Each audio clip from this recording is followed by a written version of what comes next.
समर्थ अवधूत चिंतन श्री गुरुदेव दत्त स्वामी कृपा या चॅनलमध्ये सर्वांचं खूप खूप मनापासून स्वागत. तर बघा, आज आपण बघणार आहोत 14 फेब्रुवारी, 15 फेब्रुवारी आणि 16 फेब्रुवारी हे 3 दिवस सलग खूप विशिष्ट दिवस मानले गेले आहेत. आणि या तिन्ही पण दिवशी विशिष्ट दिवस असल्यामुळे आपण केलेल्या सेवा खूप पुण्यफळ देणाऱ्या आहेत. त्यामुळं आपल्याला या 3 दिवसामध्ये काय करायचं आहे, सोमवती अमावस्येच्या दिवशी सुद्धा आपल्याला उपाय करायचे आहेत ते आपण बघणार आहोत. आणि 4 प्रहर पूजा, महाशिवरात्रीच्या दिवशी जी 4 प्रहर पूजा केली जाते ती त्या पूजेबद्दल पण आपण या व्हिडिओमध्ये माहिती बघणार आहोत. तर व्हिडिओ शेवटपर्यंत नक्की बघा. तर बघा, फेब्रुवारी 2026 मधील हा काळ शिवभक्तांसाठी अत्यंत दुर्मिळ आणि महासयोग घेऊन आला आहे. 14 फेब्रुवारीला आहे शनी प्रदोष, 15 फेब्रुवारीला आहे महाशिवरात्री आणि 16 फेब्रुवारीला आहे सोमवती अमावस्या. असा त्रिवेणी संगम एका पाठोपाठ एक आला आहे. हा काळ पितृदोष, शनिदोष आणि ग्रहपीडा दूर करण्यासाठी खूप महत्त्वाचा मानला गेला आहे. तर बघा, आता शनिप्रदोष, महाशिवरात्री आणि परत नंतर शनिप्रदोष, महाशिवरात्री आणि सोमवती अमावस्या हे तिन्ही दिवस खूप महत्त्वाचे आहेत. कारण जेव्हा त्रयोदशी शनिवारी येते त्याला आपण शनिप्रदोष म्हणतो. आणि ज्यांच्या पत्रिकेमध्ये 7.5 शनिदोष आहे त्यांच्यासाठी हा दिवस खूप महत्त्वाचा मानला गेला आहे. बघा, सध्या बऱ्याच राशींना, आता मला तरी फिक्स एक राशी माहिती आहे, मेष राशीला सध्या 7.5 चालू आहे त्यांच्यासाठी, किंवा अजून अशा काही 2-3 राशी आहेत, आता मला कन्फर्म माहीत नाही, पण मेष तरी कन्फर्म आहे. पण या राशींना 7.5 चालू आहे, शनिदोष चालू आहे, त्यांच्यासाठी हा दिवस अत्यंत महत्त्वाचा दिवस मानला आहे.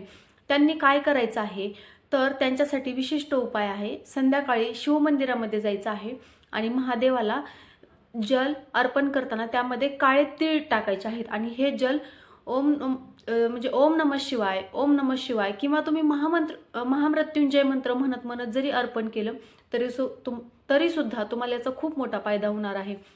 7.5चा त्रास तुम्हाला कमी होईल. आणि पिंपळाच्या झाडाखाली मोहरीचा तेलाचा दिवा लावायचा आहे.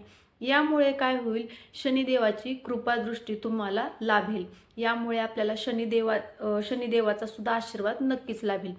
आता 15 फेब्रुवारी महाशिवरात्रीच्या दिवशी हा शिव आणि शक्तीच्या मिलनाचा महान उत्सव आहे. या दिवशी केलेली पूजा अक्षय फळ देणारी असते. विशेष उपाय, महाशिवरात्रीला रात्रीच्या 4 प्रहराचे पूजेचे खूप मोठे महत्त्व आहे.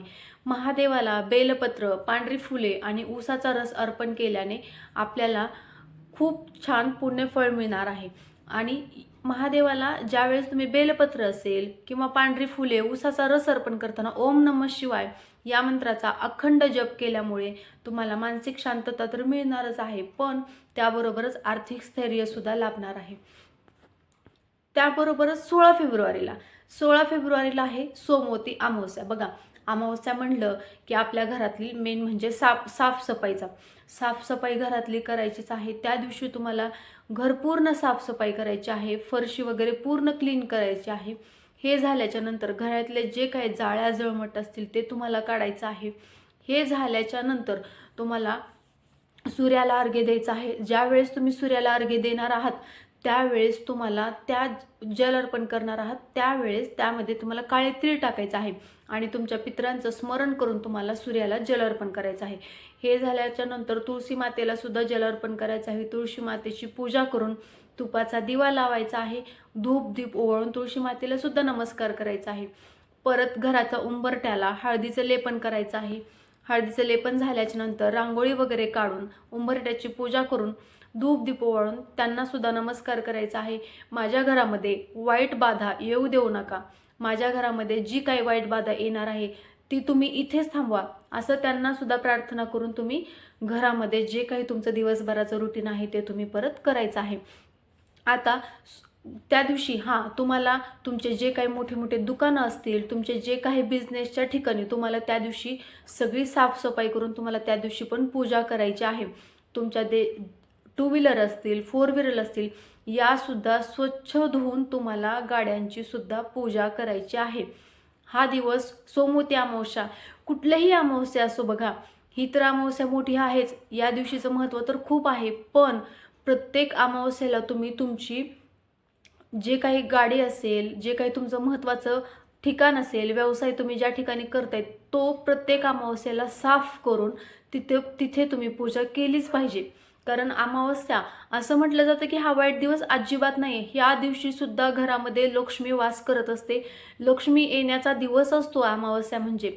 त्यामुळे तुम्ही या दिवशी प्रत्येक अमावस्याला घर वगैरे साफ तर करायचंच असतं, पण तुमचं व्यवसायाचं ठिकाण पण साफसफाई करायचं, तिथे पूजा वगैरे करायची, धूपदीप ओवाळायचं, प्रसाद अर्पण करायचा. ह्या सेवा तुमच्याकडून प्रत्येक अमावस्येला झालाच पाहिजे. आणि या सेवा केल्यामुळे तुमच्या व्यवसायामध्ये बरकत येणार, परत नंतर तुमची आर्थिक उन्नती होणार. या सगळ्या गोष्टी चालतच राहतात बघा. आपण जेवढं करतो त्याच्या अधिक पटीनं आपल्याला मिळत असतं. त्यामुळं आपण जेवढं चांगलं करण्याचा प्रयत्न करता येईल तेवढं आपण केलं पाहिजे. आता सोमवारी येणारी अमावस्या ही अत्यंत दुर्मिळ मानली जाते, कारण हा दिवस पूर्वजांच्या आशीर्वादासाठी आणि सौभाग्य वृद्धीसाठी उत्तम मानला जातो. तसेच आपल्याला या दिवशी पवित्र नदीत स्नान करून पितरांच्या नावाने तर्पण करायचं आहे. बघा, एखाद्या पवित्र ठिकाणी नदीमध्ये तुम्हाला स्नान करायला जाणं शक्य नसेल तर तुम्ही घरामध्येच त्या पाण्यामध्ये गंगाजळ टाकून आंघोळ केली तरी चालेल, किंवा बघा गोमूत्र आणि थोडंसं एक लिंबाचा थेंब जरी त्यात टाकला आणि याने जरी आंघोळ केली तरी सुद्धा खूप चांगलं. असं म्हटलं जातं की अमावस्येच्या दिवशी जर गोमूत्र आणि लिंबू टाकून जर आंघोळ केली तर आपल्या अंगामधली जी वाईट बाधा असेल ही बाधा सुद्धा निघून जाते. आता पिंपळाच्या झाडाला सुद्धा त्या दिवशी 108 प्रदक्षिणा घालायच्या आहेत. तुम्हाला 108 नाही घालणं झालं तर तुम्ही 11 घालू शकतात. ओम नमो श्री भगवते वासुदेवाय नमः या मंत्राचा जप करत करत तुम्हाला 108 प्रदक्षिणा घालायच्या आहेत. हे केल्याने तुमच्या घरातील गरिबी तर दूर होते आणि सौभाग्यामध्ये सुद्धा वाढ होते असं सुद्धा म्हटलं जातं. आता ह्या 3 दिवसामध्ये आपल्याला महादेवाला अभिषेक घालायचा आहे. मग तुम्ही शुद्ध जलाचा घालू शकतात किंवा शुद्ध तुम्ही दुधाचा पण घालू शकतात, किंवा दूध दही असं एकत्र पिळून पंचामृताचा सुद्धा तुम्ही अभिषेक करू शकतात. कारण ह्या 3 दिवसामध्ये अभिषेक केल्याने सुद्धा आपल्याला खूप छान फायदा आणि अधिक पटीनं त्याचं पुण्यफळ मिळणार आहे. आता दान काय करायचं आहे तर काही व्यक्तींना आपल्याला म्हणजे जे काही गरजू व्यक्ती आहेत त्यांना कपडे असतील, अन्नदान असेल, पाणीदान असेल, हे करणं अत्यंत फलदायी मानलं जातं. अमावस्याच्या दिवशी सुद्धा दानाला खूप महत्त्व आहे. या दिवशी आपल्याला मौन आणि नामस्मरण करायचं आहे. जितकं जास्त शक्य असेल तितकं मौन पाळायचं आहे आणि जेवढं जास्त नामस्मरण करता येईल तेवढं जास्त नामस्मरण करायचं आहे.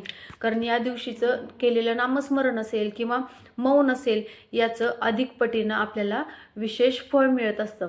त्यामुळं आपल्याला ह्या सगळ्या सेवा करायच्या आहेत. तर बघा, आता 4 प्रहर पूजा म्हणजे काय तर महाशिवरात्री ही किंवा एखादी विशेष शिवपूजा आपण करत असतो त्यावेळेस रात्रभरात 4 वेगवेगळ्या प्रहरामध्ये पूजा केली जाते. भगवान शिवाचे विधिवत पूजन, अभिषेक आणि आरती करणे म्हणजेच हे 4 प्रहर मानले जातात. सूर्यास्तानंतर सुरू होऊन सूर्योदयापर्यंतचे 4 प्रहर म्हणजे प्रत्येकी सुमारे 3 तास मानले जातात, ज्यात दूध, दही, तूप आणि मधाने शिवलिंगाचा अभिषेक केला जातो, ज्यामुळे आध्यात्मिक उन्नती व सर्व कष्ट दूर होतात असं सुद्धा मानलं जातं. बघा, शिवरात्रीच्या दिवशी जे 4 प्रहर पूजा करतात त्यांना आध्यात्मिक उन्नती तर लाभतेच, पण त्यांचे सर्व कष्ट दूर होतात. आणि असं सुद्धा म्हटलं जातं की आपण बघा, आपले आयुष्य आहे म्हटल्याच नंतर बऱ्याच अडचणी येत असतात. आपल्याला बऱ्याच अडचणींना सामोरं जावं लागतं. कोण सरकारी नोकरीसाठी आपण धडपडत असतो, प्रयत्न करत असतो, आपली बरीचशी कामं अडलेली असतात.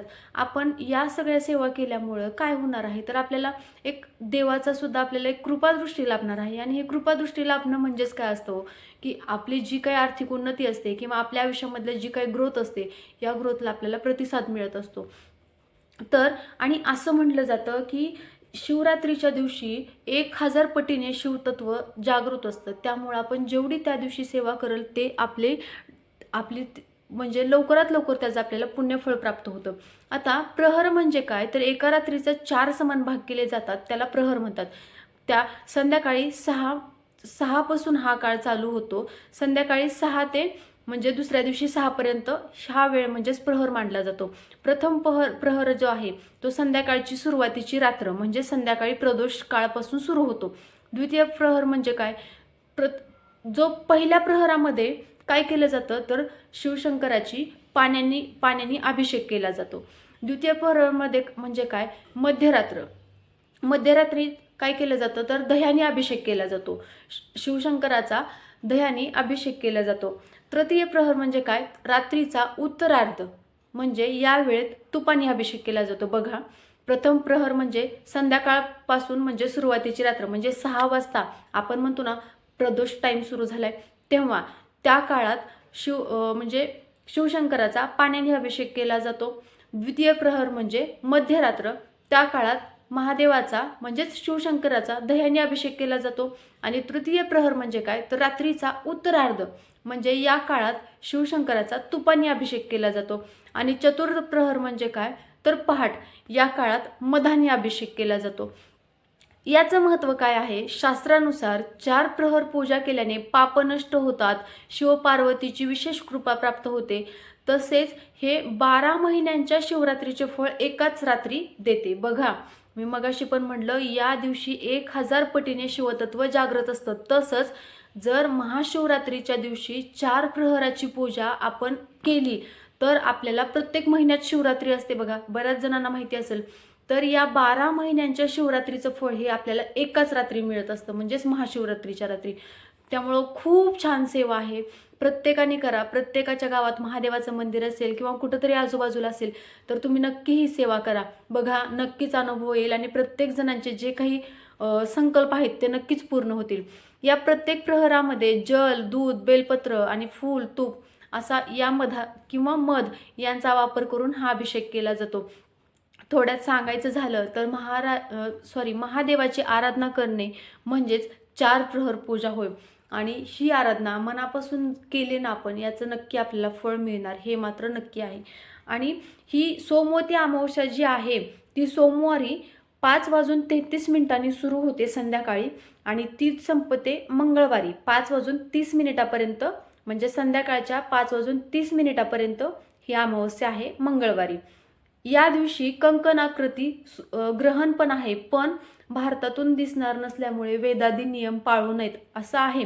यावरती सुद्धा आपल्या चॅनलवरती व्हिडिओ नक्कीच येईल. तर बघा, सोमवती अमावस्येची माहिती म्हणजे 14 फेब्रुवारी, 15 फेब्रुवारी आणि 16 फेब्रुवारी या 3 दिवसाचं महत्त्व आणि 4 प्रहर पूजा या प्रत्येक गोष्टीची तुम्हाला माहिती दिलेली आहे. तर व्हिडिओ आवडला असल्यास लाईक करा, शेअर करा, कमेंट करा. आणि जर तुम्हाला काही अडचण असेल ना तर नक्की कमेंट करा, याचं नक्की तुम्हाला मी रिप्लाय नक्की देण्याचा प्रयत्न करेन. काही चूक झाली असल्यास त्याबद्दल माफी असावी. सर्वांना पुन्हा एकदा श्री स्वामी समर्थ.